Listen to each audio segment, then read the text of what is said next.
Ahmedabad plane crash મામલે સુરતથી મહત્વપૂર્ણ સમાચાર સામે આવ્યા। સુરતનો 26 વર્ષીય જયેશભાઈ દામજીભાઈ ગોંડલિયાનું પણ ઘટનામાં કરુણ મોત નીપજ્યું છે।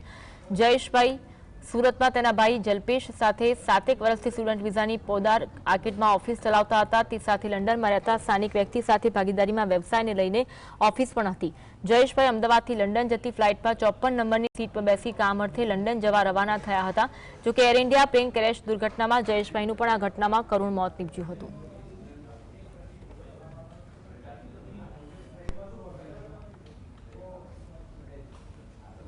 સુરતના જયેશભાઈનું આ પ્લેન ક્રેશની દુર્ઘટનામાં કરુણ મોત નીપજ્યું હતું। જયેશભાઈ અમદાવાદથી લંડન જતી ફ્લાઇટમાં 54 નંબરની સીટ પર બેસી કામ અર્થે લંડન જવા માટે રવાના થયા હતા। જોકે એર ઇન્ડિયા પ્લેન ક્રેશ દુર્ઘટનામાં જયેશભાઈનું પણ આશ્ચર્યજનક રીતે મોત થયું હતું। ભાગીદારી વ્યવસાયને લઈને ફ્લાઇટમાં સવાર હતા જયેશભાઈ કે જેમનું મોત થયું। અમદાવાદમાં પ્લેન ક્રેશ મામલે સુરતથી મહત્વપૂર્ણ સમાચાર।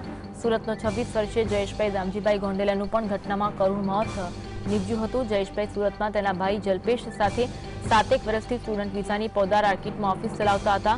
તે સાથે લંડનમાં રહેતા સ્થાનિક વ્યક્તિ સાથે ભાગીદારીમાં વ્યવસાયને લઈને ઓફિસ પણ હતી।